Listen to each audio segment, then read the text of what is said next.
Hello, ladies and gentlemen, and welcome back to The Legend of Zelda: Ocarina of Time.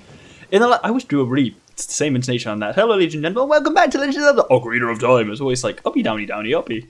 Anyway, my nonsense aside, in the last episode we did the bottom of the well, and we got the lens of truth and the ability to see truth, which comes in very useful in our next dungeon. This, interestingly, up until now, Din's Fire has been an entirely optional part of the game, but here I believe it's necessary. I have no idea whether you can light all of these with the fire arrows. I suspect you can't. Din's Fire does it nice and quickly.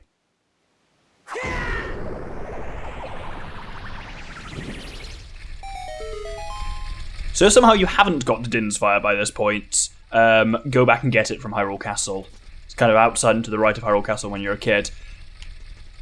Interesting point. There is no reason why you can't come here as a child. You can come here, use Din's Fire with the warp point, come here and open the temple as a child, which is mildly interesting. However, the game is not stupid. It knows that's an option and throws you this straight away long shot over here, which just, there's no way past this as a kid without glitching anyway. So welcome to the Shadow Temple. I'm going to set my Lens of Truth onto the clicky button because you use it quite a lot in here. As I say, you can technically do it without it, but it's bloody annoying. The shadow will yield only to one with the Eye of Truth, handed down in Kakariko Village. Indeed, I didn't even show it there, but that is a truth hole. Next, we got all this nonsense in the middle, which I'm kind of going to avoid for now, because we actually can't do anything with it. Instead, there's another truth hole here. And we get to this thing, which is all technically a side bit.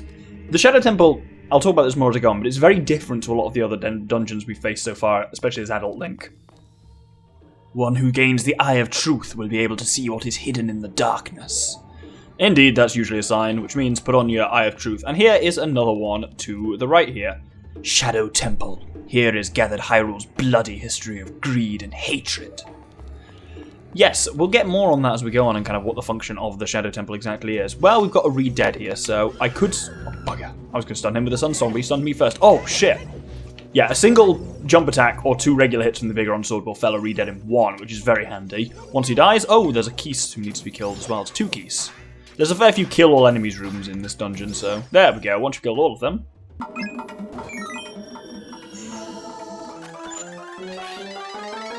Then we get right away the dungeon map. And the dungeon map might show you alone that the Shadow Temple is unusual compared to other temples. Like, if you look in the bottom screen, I can't be asked to make it bigger. This floor, there's very little. Next floor, there's no very little. Bit more on the third floor, but most of it is on the fourth floor. Compared to the other dungeons, this one's pretty linear. You basically go from the top down to the bottom, working your way further down. It's much less twisty and turny, especially like, compared to the Forest Temple and the Water Temple. There's actually more we can explore through here. Here's saying about bloody history again.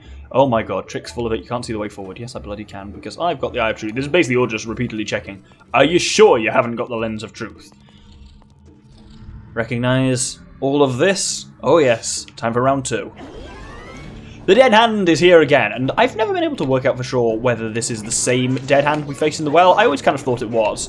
But we do have one advantage over him now. I mean, well, technically we have two advantages. One of them is bigger on sword. The other is he's now underground. If we bring the Lens of Truth up, we see he's actually over there. So what we want to do is be grabbed, let's say, here, and then we are as far away from him as possible, because if you end up being grabbed right next to him, or you can kill the Infinite Hands, by the way, they do just come back.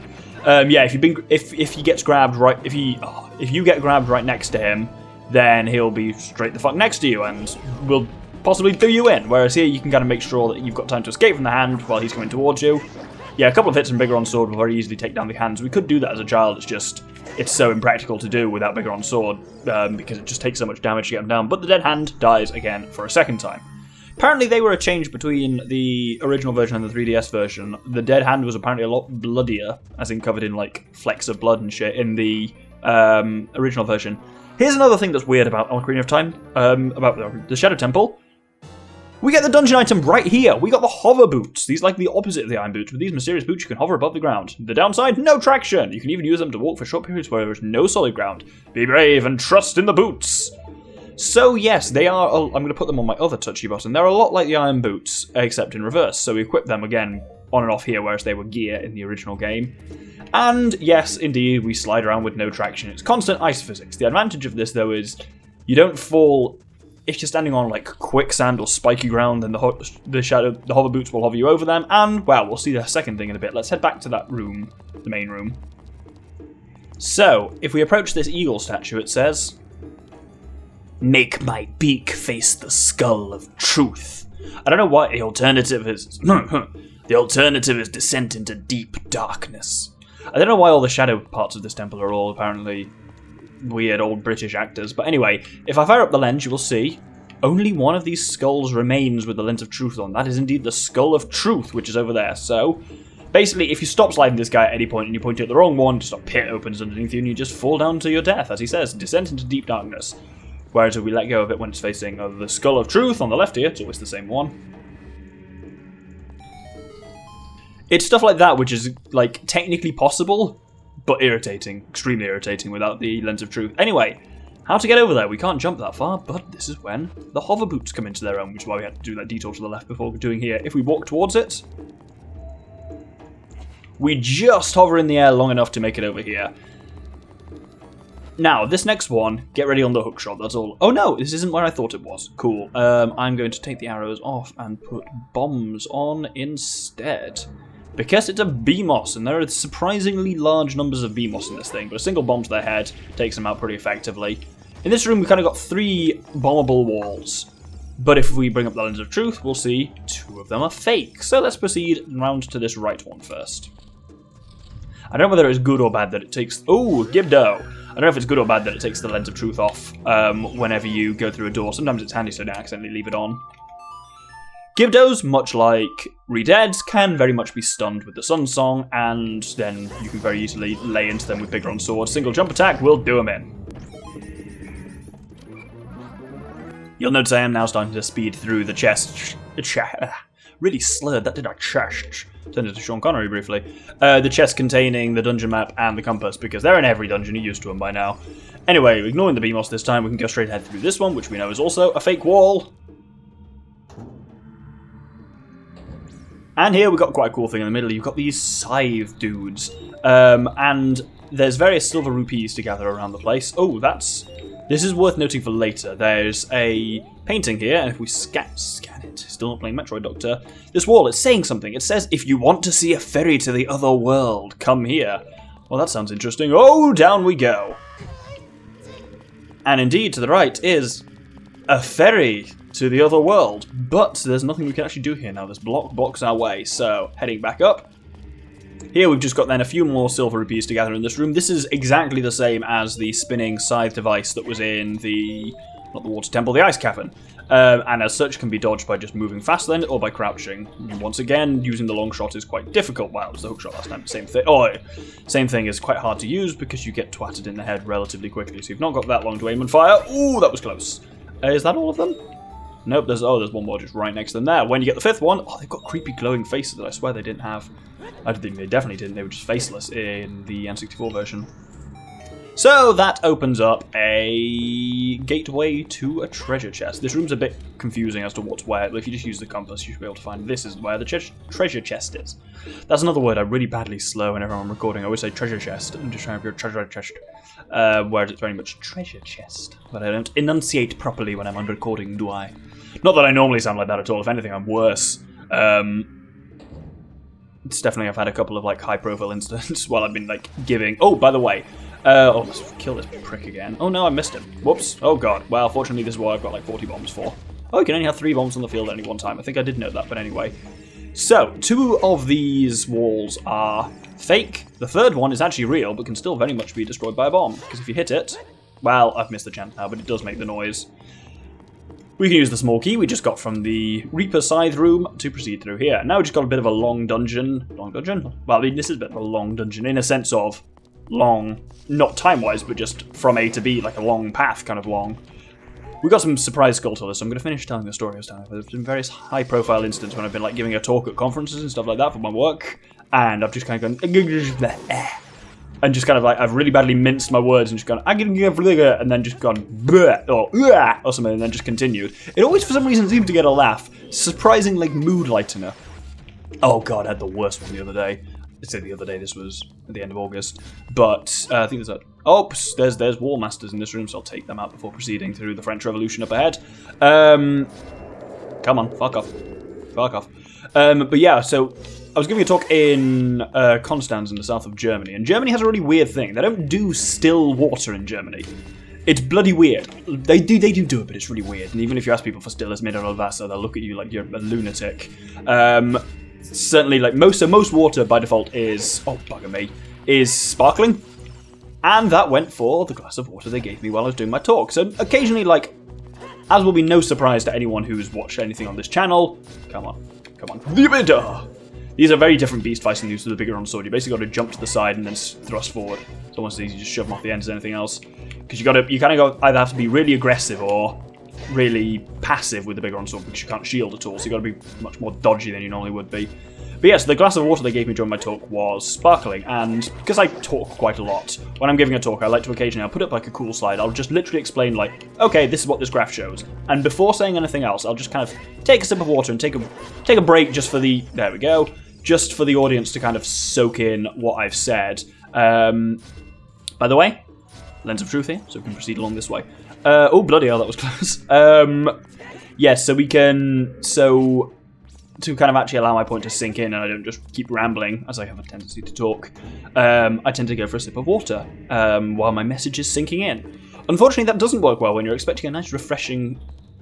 By the way, I keep saying by the way, you can hear something in this room. Ow! And it hurts you. If you bring up the lens of truth, you will see.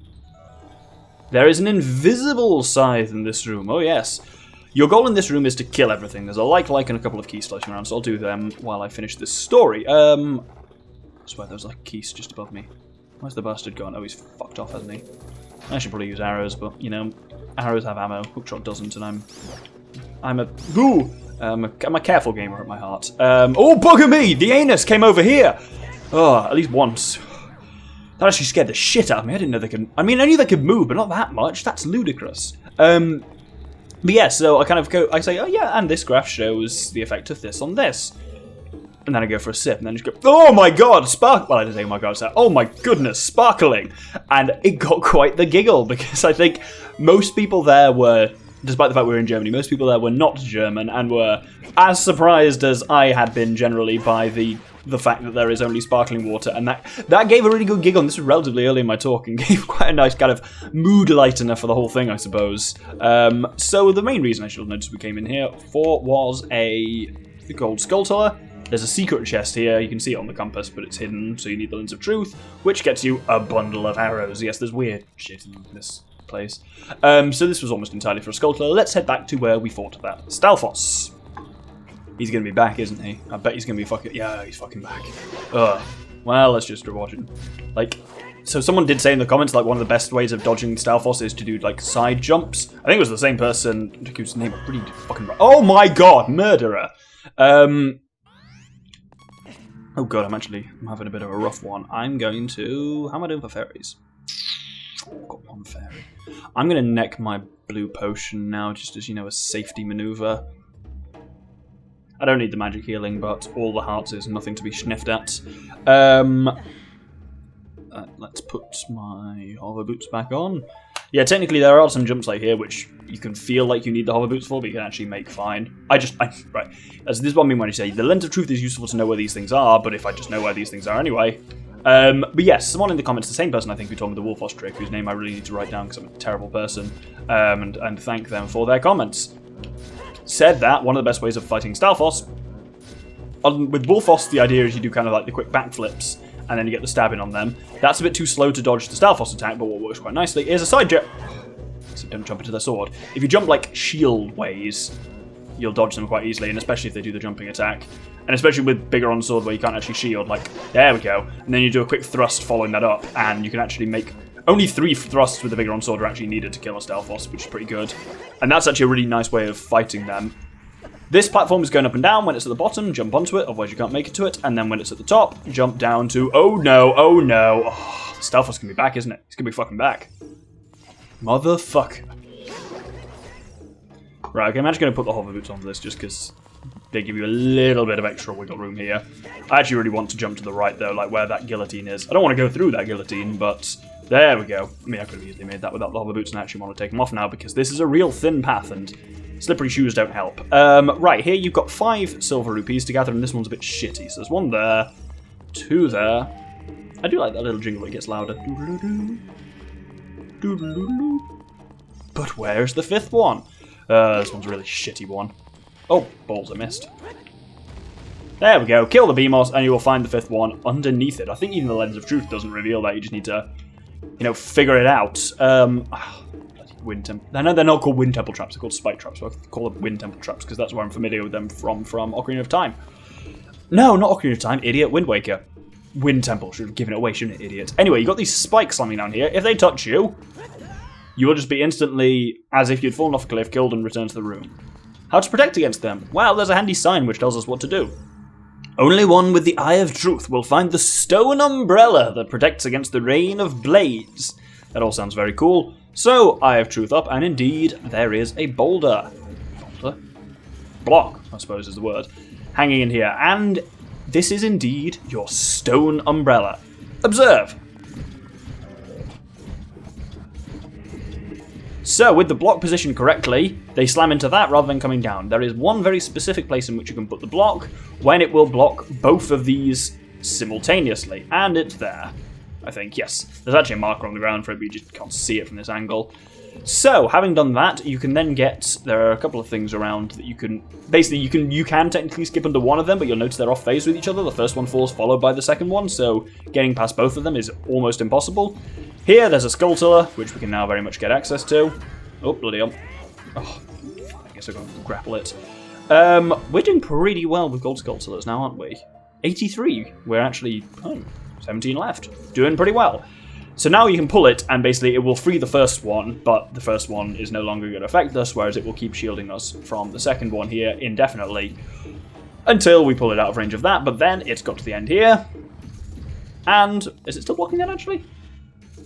No, it is still blocking it. Cool, that's handy. Anyway, if we head up, there is a few things. Oh, bugger! Oh, no, actually, it's still hitting that. We're fine. And when I said there is a few things, I of course meant there are a few things. Right, let's head up. And so there are a chest over here. I know he said, for fuck's sake. Gone too far in the other direction there. Right, let's grab this chest. I think it just contains nonsense. There's a lot of nonsense chests in here. I've been on 500 rupees for a significant amount of time, but this dungeon already has given me like 100. That switch is the one you really want because that opens up another chest over here, which contains a key. Let's head back to what I refer to as the Guillotine Cavern. So, I said the Shadow Temple is more linear than the other temples. It's not exactly linear. It still has bits like here where you have a branch of ways and it's like, you can see that one to the right over there has a locked door, so you can't go that way, so going to the left gets the key, but it's like, it's a one branch of ways. It's not like you can proceed through a lot of the dungeon and then be like, oh shit, I need a key from some random room like 6 rooms ago. There's almost no backtracking in it. Like, the amount of times you cross the same room is essentially 0. Like, that's us done with that cavern now. Like, you can actually see on the bottom, like, if you look on the bottom screen, there's, other than that one big blue room to the north, generally it's a pretty linear path, as you can see, that goes from here through to the boss, and that's basically what we're going to do. The boss is that skull on it, obviously, you should say. Couple of things in this room. Number 1, there's secret spikes. They will still hurt you. I think you float over them with the hover boots. Let's find out. Yeah. So that's kind of cool. Secondly, there's 2 re-dead, so let's quickly stun them and kill them.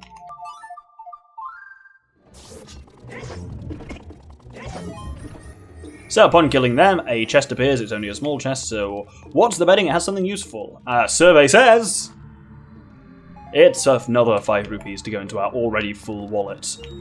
Anyway, the silver rupees are the real kind of goal of this room, so we need to gather them all. Those ones that kind of partway up the wall, as you can see, you get them by long... Oh, I thought I was getting spiked there. By long-shotting and then dropping down onto them.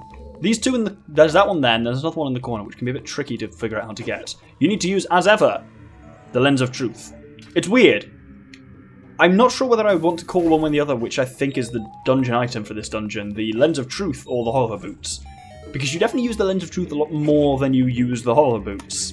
But you technically get it from inside the well, but even the music is the same between the well and here. That they are... They're very much part of the same dungeon. Though they weren't always planned that way. Very early in development, Beneath the Well was planned to be how you got into Hyrule Castle early on in the game. It was actually going to be Hyrule Castle sewers that you kind of sneak in that way.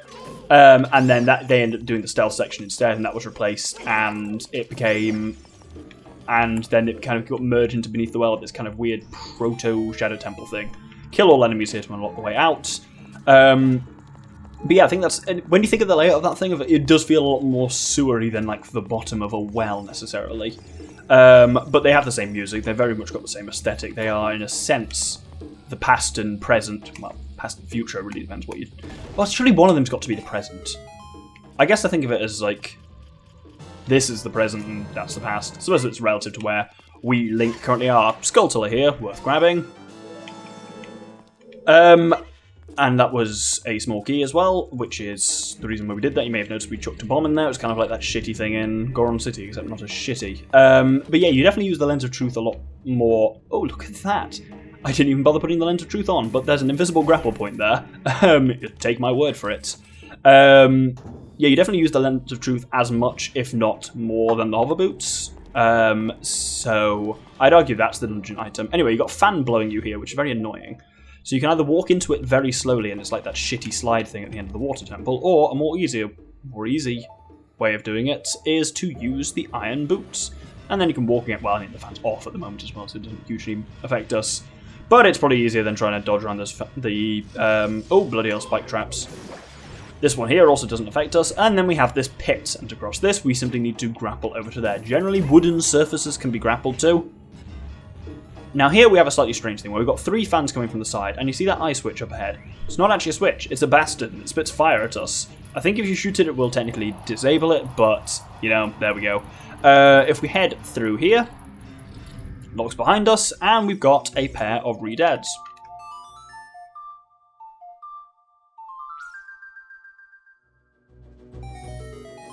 Oh, there's also a sun sprite in here. I have shown these off, I think, ages ago. They're like kind of fairies that can't go in bottles. Oh, the moment I unfreeze, you're dead. There we go. They're like fairies that just heal you on the spot and can't be put in bottles, but they're generally either the Song of Storms or the Sun Song, summoned them in various ways. This room didn't help us as much as it may have done. If we read this statue, painting even here, it says, "Those who have sacred feet should let the wind guide them. Then they will be led to the hidden path." So, if we go back into the last room... That thing's going to burn me, isn't it? If we put the Lens of Truth on, you will see there is a hidden way there. The only way to get over it, though, is to cleverly use the fans and the so-called sacred feet, which is a ridiculous-sounding thing. But if we stand here in front of this fan, wait for it to fire up, and when it fires up, start running into it at first. Then when it's at full beams, you'll hear by the audio. Turn around and just make it over there. Basically, you need to run with the fan pushing behind you, and you will successfully hover over that gap. We've got another 2 Gibdos in here, so as ever... Oh, that's not the Ocarina button at all. As ever, Sun Song is what I was going to say. I said ever, so that's not the Ocarina button, which isn't a proper sentence. So that stuns the Gibdos. Let's do him in, and do him in. Oh, some of the pots are possessed as well. So that unlocks the door, and makes a chest. The door ahead of us is locked with a key door. Locked with a key. I suppose that don't need to say key door necessarily. And this chest contains 5 rupees. Not a bomb. Not a bomb, not a chest. Key. God, words. I gave away what I was going to do here. You see how there's this mess of like bouldery stuff in the corner? Looks suspicious, doesn't it? According to the map in the bottom left, it's got a chest in it, so let's drop a bomb on it. But what a twist. There's nothing underneath. Gotta remember to use the old Lens of Truth. So that gets us the key, which actually gets us out of this room, and I think we're nearly done for this episode. You will recognise, hopefully, where we are next. It's that spooky ship we saw earlier. And you have a nice little kind of back cut you can unlock here. Because you remember when we dropped down from that room right at the beginning of the dungeon, there was a block in our way. Now we can pull that block out of our way, which gives us a shortcut up to the upper layers of the dungeon and back down to here, should we need it at all. But you see what I mean, that this is a very linear dungeon. If you look at the rest of it, it is just kind of it's pretty straightforward in a very literal sense. All I will say here is if you want to take the back cut, that's fine. Make sure you slide this block all the way over until it goes doodle-doodling at the end. Otherwise, it won't save and we'll walk back to where it was and trap you up there. I mean, you have to do the whole bloody dungeon again up to this point other than keys and shit, which is irritating. But anyway, if we lock that in place, we will call it there. Next episode, so we've got the little back cut up there and we've got some more shit up there. I want to just point out the figurehead on this boat is the fucking creepiest but cool looking thing. Oh, balls, can I not see it from that angle? There we go. It's like a skull with a creepy red, like, veil on it. It's like, I was going to say, like Charon from Hell, but Charon is already kind of from Hell. Charon is the ferryman on the River Styx in Greek mythology. Very much got that kind of feel to him. Someone's very impatient outside. It may have heard a car horn, I don't know. I may have been talking over it. And yes, well, you're very impatient. My road is really weird. It's like, technically it's not a one-way street, but people park on both sides of it and you can only fit one car past. And I've now recently moved my recording computer, well, not my recording computer, my computer full stop, and thus my recording setup from the back of the house to the front of the house. And so if you start hearing traffic noises more than usual, you know that's why. Anyway, we're going to hold it here. So we've come into the bowels of the Shadow Temple, and next episode we will be doing the final chunk of the Shadow Temple and taking on its boss, who we've technically already met in that scene with Sheik, but he was invisible then. And what does that tell you about what we'll require for that boss fight? Hope you'll join me then. Thank you very much, and good day.